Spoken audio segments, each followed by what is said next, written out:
Hello, everyone. Happy Faz Day, and welcome to another edition of the FazCast. And I'm here with another guest today, TJ Davies. Hello. Hello there. How are you doing today? I'm okay, thank you very much. I'm glad. So, just to get things started, obviously I know where you're from, but for the people who are mostly uninitiated, can you tell us a little bit about yourself and where you came from and how you came to the UK?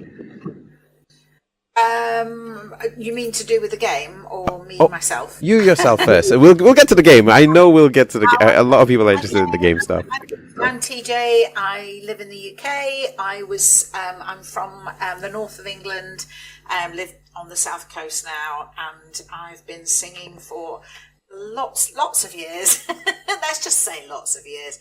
And I'm known in Sonic community as the singer of the Sonic R soundtrack. Woo! I love those soundtracks.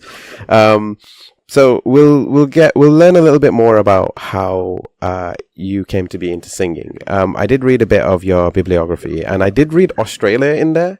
So maybe I may have gotten a bit of confusion here. So how did you get started in singing, if you don't mind me asking? It's all everything I just wanted to do. There wasn't anything else really. As soon as I could, I moved to London to involved in music. I loved every sort of style of music.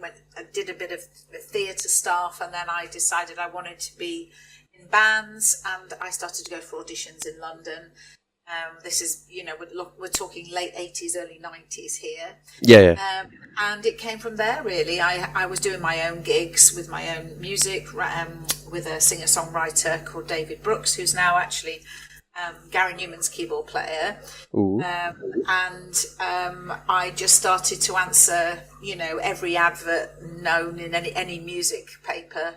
I'd just go down to an audition and then just getting to know people really on the live music scene, because I'm a live singer, I'd say, more than a recording artist. But have done bits of recording, but that's what I wanted to do. I just wanted to tour and just get to know lots of different bands, different musicians. So that's where I sort of started, really. So you did a lot of the club scenes, as far as my understanding of this is. Have I got that correct? First of all, no. Okay. I got into that a little bit later. I mean, I did a lot of I'd say pretty dodgy venues sometimes. Ones that, frighten the life out of me. And they actually say if you can do some of these tours in certain places, you can play anywhere. And I think that's probably right. But it stood me in good stead, and it gave me a bit of a backbone, because the music industry could be, especially then, was quite tough. And you had to toughen up, really. But my first big tour, funny enough, I've just mentioned him as well, was Gary Newman as his backing singer, which I absolutely loved. And then I heard about an audition for a band the year after called a band called D-Ream, which were really, really big at the time in the UK and other countries as well. And they were looking for new backing singers to go to Australia. And I auditioned and I got the job. And funny enough, that's what actually led me then on to Sonic. So yeah, it sort of went from there, really. For people like me, I'm not as familiar with with some of the bands you've mentioned. So if you don't mind, could you tell us a little bit about Dream, Yes, what songs you performed in? It was a band together in the early 90s, and they had quite a few really big hits, but one of the biggest hits was a song called Things Can Only Get Better, which has hit number one a couple of times, and it was also the anthem that the Labour Party used to win the general election in 1997 in the UK. And I was involved in it then as well, which was amazing. And I am actually still with them now. It's very dance style pop music, but quite dancey. I'm still their backing singer, and we're actually going to Australia in April, which it's a long time since I've been to Australia with them. It was in 1994 I first went to Australia with them, so that's a long time ago. So yeah, it's we're going back in April, which is amazing. Oh my God! Congratulations! That's amazing. I mean, after like what, 30 years now? Well, 40 years, 40 years? 30 years, not 40 years. What am I saying? Yeah. So 30 years. I was going to say that. It's like, I'm sure the Yeah, 90s was... I know. My maths was all out then. It was definitely 30 years. I'm making myself older than I actually am, which I don't want to do. No, of course. I mean, nobody does, let's be fair. I mean, time is a construct. Absolutely. All right. So, before we get to the Sonic stuff, because I know we really want to talk about the Sonic stuff, what would you say is your more favorite moments on this side of your singing career, if you don't mind me asking? Oh gosh, do you know what? That's so difficult. There's so many bits that I've loved over the years, doing different things. I mean, like I say, with the band D-Ream at the moment, I absolutely love singing the songs. It's one of those things that I never ever get bored of singing. But different people that I've worked with over the years, it's hard to sort of really say a preference. It's nice to do my own thing as well, really. I have written, but at the moment I've got a little band together quite recently over the last couple of years but literally just more for enjoyment and doing little live gigs, local gigs with a really, really, really good band and singing songs that I've always wanted to sing of artists that I've always really admired. So I'm enjoying that at the moment as well. But yeah, my D-Ream gigs I love. And obviously recently I've been back singing those Sonic songs. What is your favourite song to sing then that isn't Sonic related, let's be fair? It changes all the time. Honestly changes all the time. In D-Ream, the reason I wanted the job in the first place because I saw them performing on TV a song called You're the Best Thing. Yeah. And I absolutely love singing that. I still get shivers every time I do it. It's because it's such a great song. But they've just done a new album, which is out soon, and there's some fantastic songs on there. The two guys who write the songs and the lead singer Peter, who is just he's just fantastic. So I'm looking forward to this year. We'll be promoting the album and doing lots of festivals. Hopefully, we did Glastonbury last year, which was amazing. My first time at Glastonbury, so I was very happy. But my own thing. If I really thought about my own gig, my favourite songs to sing at the moment, I do Edge of 17, Stevie Nicks. That's one of my favourites. I've realised I'm getting more into country music quite a bit at the moment, so I'm quite enjoying putting a few songs in there. A little bit of Dolly Parton and also singing a bit of Joni Mitchell there's a song at the moment that I'm absolutely loving to sing by Kiki D. You won't probably remember her, but she's a fabulous singer, still going, still singing now. And it's a song called I Got the Music in Me, which is it's a big old song, but it's a great song to sing. I mean, I'm sure somebody on the listening side of this will appreciate it regardless. So no, I really appreciate that you do tell us what they are. It gives us a better gauge of your taste and what drives your music in a lot of ways. So to be honest, it changed my mind a lot though. I'll start singing something, I'll then think I've sung that too much, I've got bored of it now, and then I'll move on to something else. But there are so many different styles of music that I love it. Not necessarily always a good thing. Sometimes I think, I'd love to try that, I'd love to sing that, and I go to try and think, that doesn't suit me. But that's how you find out, you know. There's quite a few of them that I've had. So I think, I don't sing that as well. But never mind. Just move on. That's fair. Are there any modern songs? Because I've heard sounds like very old singers. At least I couldn't say it any other way. I'm sorry. I didn't mean to say it like that. That sounded terrible. I'm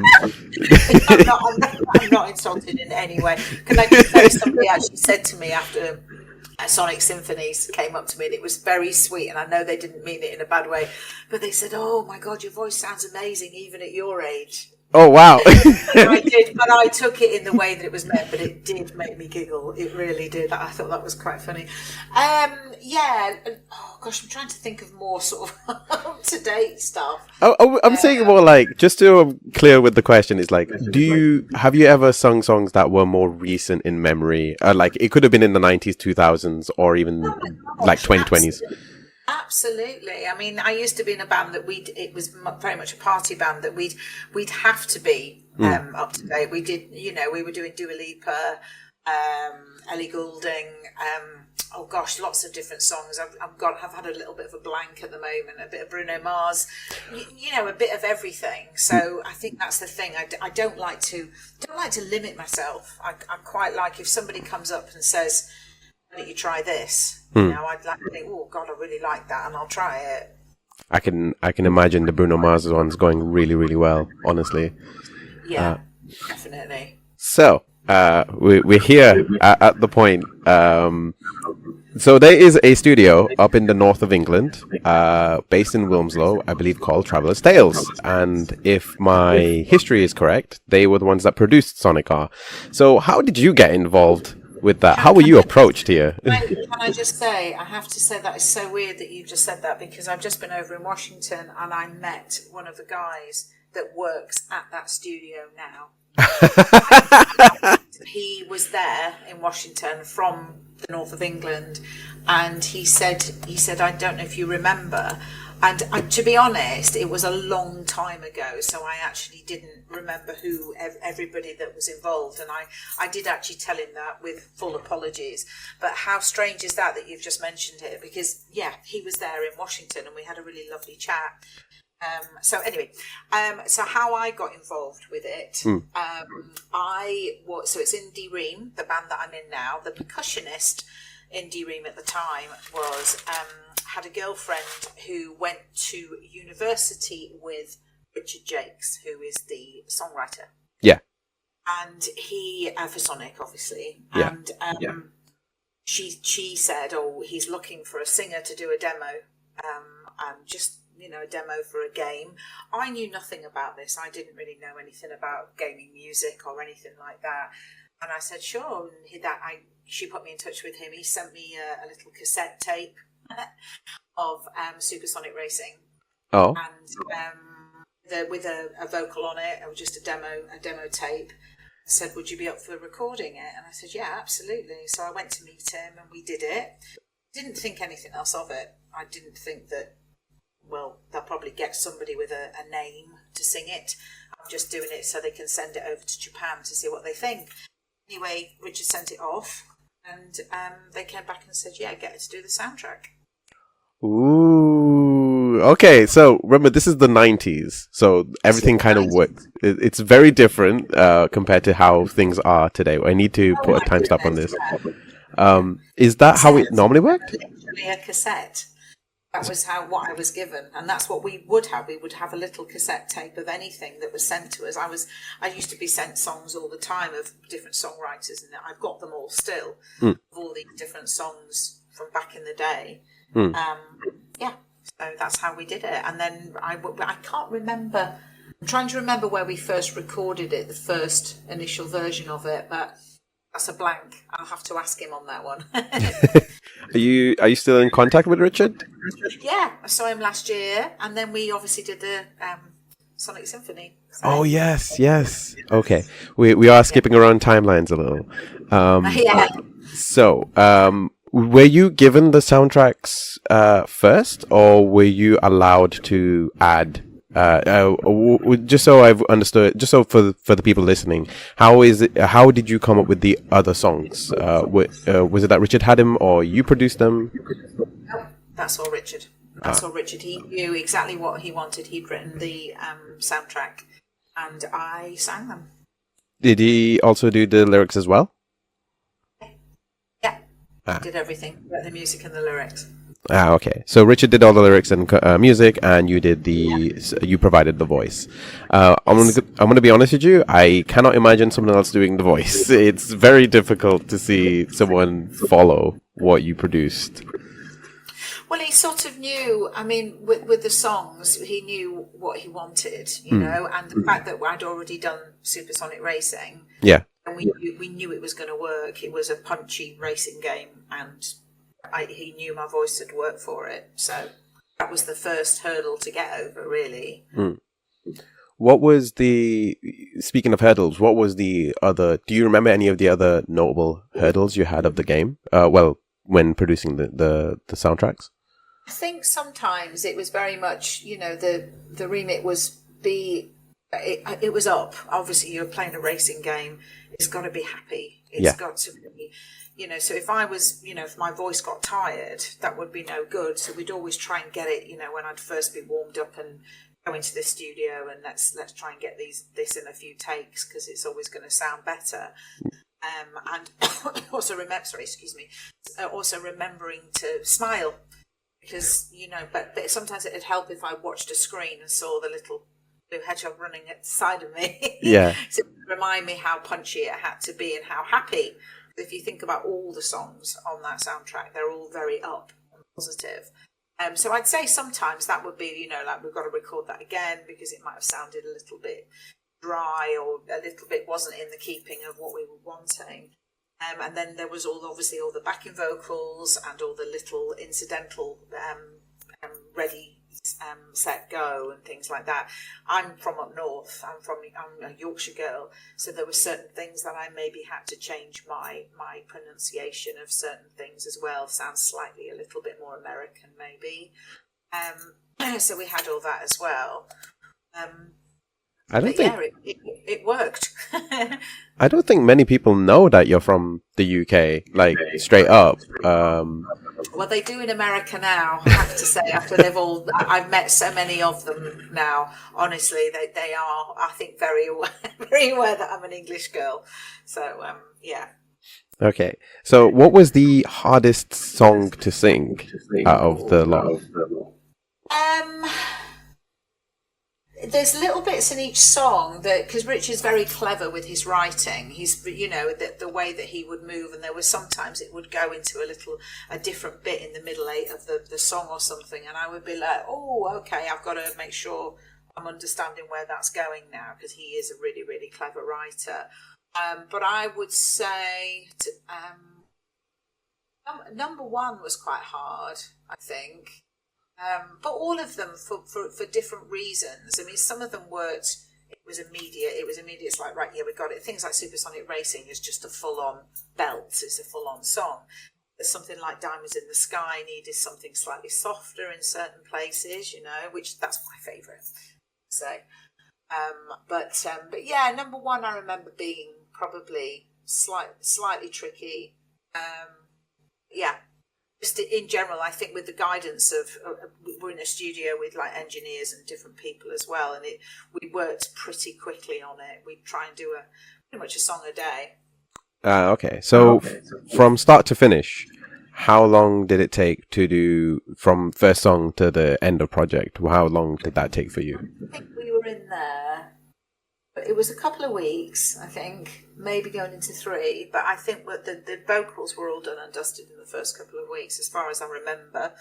I might be wrong there, but that's my memory of it. It's fine. I'm sure you'll be forgiven on that one. I mean, it was a long time ago. It was a long time ago.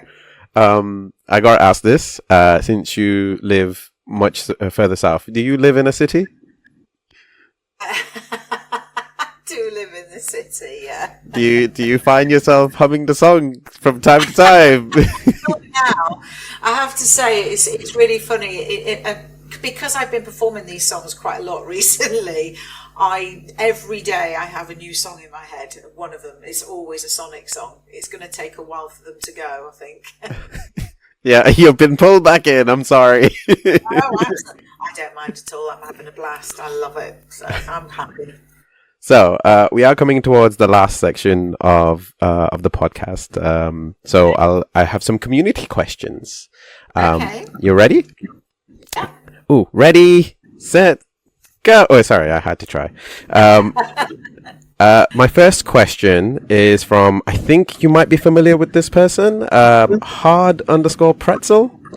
Oh, he's brilliant. What a lovely, lovely, lovely person. Oh, yes, of course. It's a small world because it literally when we saw that whole thing happen, I can't remember which event it was, but when we saw the whole thing, I'm not gonna lie, I was cackling. His question is, sorry, go on. It was just perfect. It was perfect. It worked so well, and he was just an absolute sport. And yeah, definitely. It was at Sonic Expo. It was in Dallas. I see. Thank you for reminding me. He asked, when's Mark's rematch? Oh, tell him they've got to get us out to the next one, and I believe Sonic Expo, the next one is in Atlanta. So, if somebody says that me and Mark need to be there, we will be there. So that should be Mark's rematch, definitely. All right, we'll have to check under the tables next time. Mark hasn't actually lived that down yet, though. He really, because I just every now and then like to remind him that a lot of people thought I completely annihilated him at the Sonic game, which obviously I didn't. But yeah. We can't break the illusion. No, I already have Pretzel's actually. He's actually said to me, "You the amount of times I've let it slip." Yeah. But we did on the video as well. We did actually say, "Will the real TJ Davis stand up?" Because it obviously wasn't me playing. The fact that Mark thought I was for 4 games is fantastic. So, job done. Yay. This one's from B04. He says, out of both Sonic R and Metropolis Racer, which we didn't get to talk about, but that's okay. It's okay. I'm happy to. I can, talk about it if you'd like me to. Oh, that would be cool. Yes. So for Metropolis Racer, how did that come about for you? Well, because of obviously working with Richard, he asked me, then he was doing another one, and he asked me if I'd be keen to do the next one. And that was a lot harder, because it was different styles of music in a way. Obviously, it was a driving game with somebody driving and changing radio stations, as far as I'm aware. So that was, interesting. And it just meant that in some parts I was singing an R&B song, maybe a bit rockier or poppier, so it was slightly harder.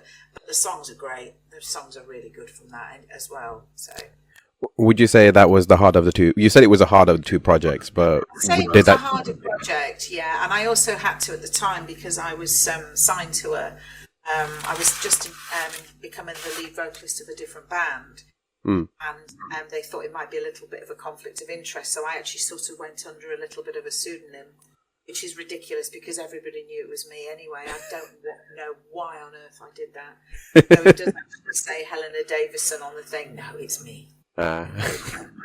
The question that B was asking was, out of both of Sonic R and Metropolis Racer, what was your favorite song? Oh, so I'm very poppy. I love pop music. I'm a little bit sort of, I'd say, the softer sort of songs sometimes as well. I love So I Can Still Believe from Metropolis Racer, and probably Diamond in the Sky from Sonic R. Ooh, my favorite from I'm not gonna lie, I need to look into more Metropolis Racer, but from Sonic R, for me personally, it's definitely still Supersonic Racing, followed by Living in the City. It's funny, actually. I did ask on Twitter a while ago, X as people like to call it nowadays, and I did do a poll just to see which ones were really popular, and Living in the City came up a lot, as did Work It Out, actually. But Supersonic Racing is just great fun, and that's great fun to sing. I've had such a good time singing that one and watching everybody just go completely mad. That's just brilliant. That's just great fun. NSW Mongoose asks, if you were approached to perform Sonic R, would you go back and if there was a sequel made, or would you change how you approach the vocaling? I don't think I'd change how I approach it, really. I'm just me. But I definitely, if anybody approached me to do one, of course I would. Definitely. One Chop Animation asks, I got to see you perform at the Sonic Symphony in London last year. it was a fun time, but one downside is that the audience loved to sing along to the classic so much that it was difficult to hear. Oh, yeah. I mean, it was. It made me cry. The reaction when we walked on stage. I wanted to. I was thinking, I've got to sing here, and I'm going to start crying. It was a very emotional moment. But gosh, it just sounded. Everybody singing. It just sounded amazing. But I understand, because for every song, I think there were so many. I mean, the band and with the orchestra, but the vocalists on the tour are just fantastic, and you can understand that people just want to go there and sing their hearts out. That's what happens at a big venue, doesn't it? Everybody wants to join in. His question was, being on the performing side, do you prefer to be relatively quiet during the vocal songs? Do you prefer it if the audience was relatively quiet during the songs, or save for the chorus, or are you all in favour of a massive sing-song? I think if I was singing a ballad, if I was singing something really sort of not with much backing, and I needed to really concentrate on the song, I suppose it would be easier. But you see, it's easier for the artist because we have obviously things on stage that we're just hearing us. You can actually, you've got a little bit of a noise cancellation of the audience if you haven't got it in stereo in your in-ear system or something anyway. So we're not as aware of it on stage. So it doesn't. I'm just happy that other people are happy and singing along. I can understand if you're wanting to go to that really intimate gig and people are shouting and singing over the top. Of course, that is difficult. But something like that with people so excited, it had to just be everybody singing along because they were so excited because a lot of people didn't know we were going to be there. Yeah. I mean, I'm so jealous for everyone who did get to see it. I went to the one the year earlier. You weren't there for that one. Well, it was on off for a little bit, and then all of a sudden it wasn't. When they were coming over, all of a sudden I got the call saying we're going to do it, and I was just so excited. So yeah. Emmy Divergent asks, I saw you play at Sonic Expo. Yes. And she says you are so great. Her question is Work It Out still a workout to perform to? Yeah, actually, I have to say we did an extended version of Work It Out as well at Sonic Expo. So it was there was a lot going on in that song. Yes, it's full on. It's quite a full on song, that one, and it was the first time.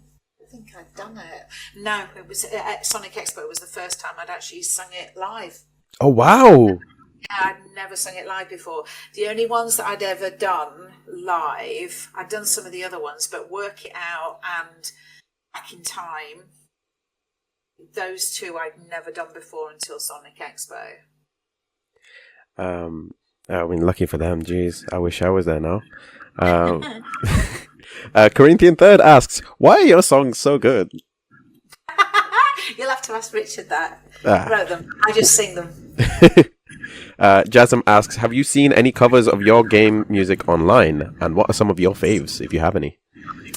Well, funnily enough, I was sent it actually. The Charlie Rosen, the orchestra. He's got his 8-bit big band.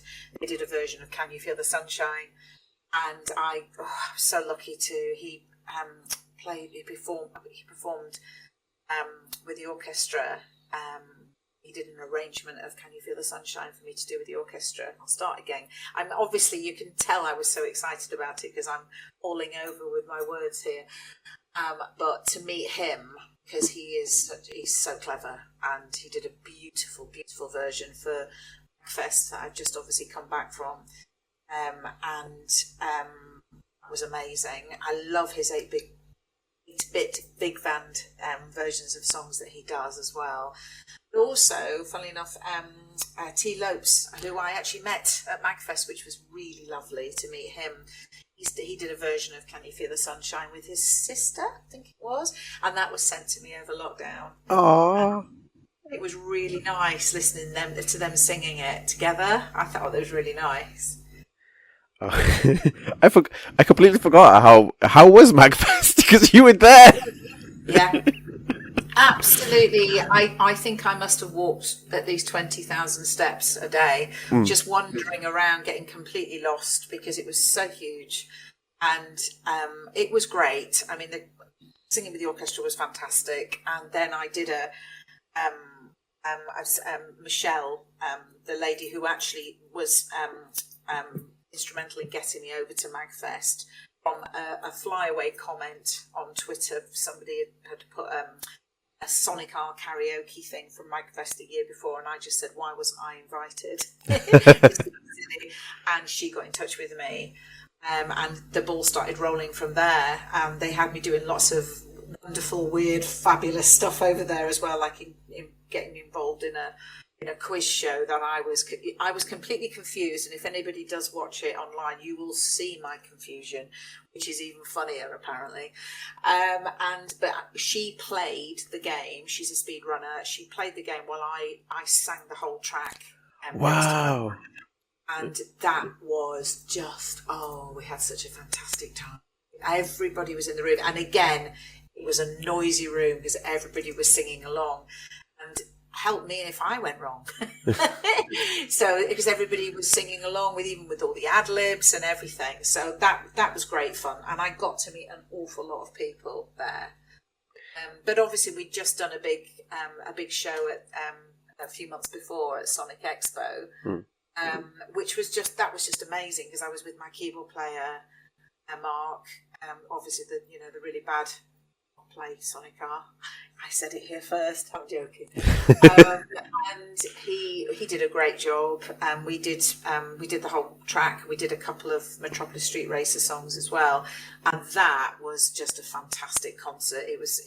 That was brilliant. Everybody was just so welcoming, so lovely, and I got really sad when I got home from Sonic Expo actually, because I met so many lovely people. Same with MagFest. I've met some really, really good people. Neo Wire asks, I mean, there's going to be more coming, I know that much, but before we get coming to the last couple of questions, Neo Wire asks, how does it feel to be the best part of Sonic R? Oh, that's I don't know how to answer that. That's a very nice thing to say. I honestly feel very honoured and just can't believe the love for it and the nostalgia there. I never for 1 minute thought that people would still be remembering these songs from a game from years ago. And I'm loving being involved in it again. It's lovely. Toomey asks, Toomey A, I apologize in advance. If there was any artist that had you have previously worked, sorry, let me try that again. If there was any artist that has previously worked on Sonic that you could collaborate with, who would it be? Oh, well, let's just say, I mean, I really enjoyed meeting T. Lopes. I knew that was going to come up. I'm going to meet, I believe I'm meeting Johnny Ghioli. I'm doing SonicCon, London one in November. Yes, that's already been announced as well. A few people have said, that would be lovely to see some collaboration. So you never know. Watch this space. Ooh. And the last of the community questions I have is from Suda1, who asks, what would it take to remaster and re-release the Sonic R classics? I don't know. That is probably a question for SEGA, isn't it, really? I don't know. We're trying to hint something, SEGA. Yeah. Somebody needs to push at them to do that. I think they do. They need to say, come on, And, I'm available for the next film. That's all I can say. Hey! Oh, wow. Hey, stranger stuff has happened, and I believe it. Well, exactly that. You just never know what's going to happen with this. Like I said, I didn't expect to be doing all this, so you never know. Let's just wait and see. Ooh, speaking of the movies, have you kept up with it? No, I haven't. I need to go see it because I keep seeing all this stuff saying that it's just broken all box office records. It's number one, isn't it, or something? It's number. It's been doing so well. It's definitely number one in the I think it was number one in the US, and I remember it breaking recently. It's now number 2 in best gaming adaptations. The only one that it's not beaten yet is Mario. Grr. Wow. That is amazing. There is one question I forgot to ask before this whole thing started. I should have started with this. Who's your favorite Sonic character, if you have one? I've got to say Sonic. Fair. I've got to say Sonic. It would be a little bit sort of too cliche if I said Amy. So I've got to say Sonic, surely. You could say Amy if you want. I mean, I think that's the first time she was playable as well as a character. So I think all I can say is Sonic's been good to me. So I think, yeah, I've got to say Sonic. Well, I have plenty more questions to ask as this whole thing has gone on, but I did promise to be good. I don't mind if you want to ask a couple more questions. It's fine. I appreciate that. Thank you. I guess the only question that I really wanted to ask was, if you could make a theme for a Sonic character that, any Sonic character, what would it be? Which character would you pick? If it's easier, I'll let you have 3. I don't know. I've no idea. I don't know how to answer that. I'm sorry. Well, of course you'd like to make one for Sonic, like just straight out. That would be a fun one. I think that one, it's in the blood. Oh gosh, I'm having an absolute blank on the name. The one that's Sonic's enemy. Enemy, Dr. Robotnik? Dr. Eggman? That's the one. Now, you see, I met him, in inverted commas, at Sonic Expo, and he's great. So, yeah, I'd make one for him, definitely. Ooh, that would be a fun one, honestly. Maybe one for Metal Sonic as well, if you want to do, you've got one for the heroes, and you got 2 for the villains. Yes, absolutely. But villain, you just know villain theme would be it's so much more probably fun to make, wouldn't it, really? Yes. A theme for a villain. Definitely. Anyway, I appreciate your time. Thank you very much for answering all of my questions and taking the extra time with me. I really appreciate it. Very welcome. So, for the people at home, where can we find you next? So people at home, do you mean UK? In general, it can be heard at any point in time. So I'm gonna say worldwide, but I know that you're gonna be into some UK stuff. Yeah, well, next is my own sort of gigs down on the south coast, and then the next thing I will be doing, I'm going to be up north actually in Yorkshire, doing backing vocals for a band called U2 Minds, which is the music from U2 and Simple Minds, which is going to be very exciting in March. With D-Ream, and then I go to Australia with D-Ream as well. So I'm hoping to go and say hello to some Sonic fans over there as well. And you'll be in London later in the year as well. I believe that's the case. In November, yeah, that's really exciting. Yeah, I'll be doing a full performance again. Yes. I have been told that you need to do Work It Out. This was a request for me to say.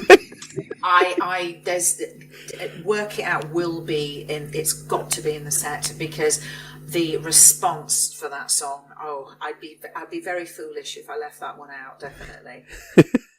Where can people find you if they ever want to chat to you online or in person? I guess. I think at the moment everybody seems to be going over to BlueSky, which I'm over there. So come and say hello. I'm still on X at the moment, but I'm obviously just keeping an idea of who is where and everything. So those two are pretty good for any questions or anything like that. Or there's my website as well. People can send emails to me if they want to get hold of me too. It's fair. It's a really cool website, honestly. My website needs a lot of updating. I need to get a really, really brilliant Sonic fan to update my website because it's very old and dated and somebody needs to do something new for me. So that will be my next plan, I think, to get a new website. I actually really love the retro design. It was a bit of a throwback for me. I know, the design is low. I love it. I love from that point of view, but I think I just need to be better connected with people, and things have moved on. There's lots of things. There's loads of snippets of songs on there that have all been corrupted now and they don't work. So I really do need to be, brought into the present really with that, I think. thank you very much for joining me on the FazCast today. I can't thank you enough, honestly. You're very welcome. Nice to meet you. It was lovely to meet you too. Hopefully, we will see each other in person sometime.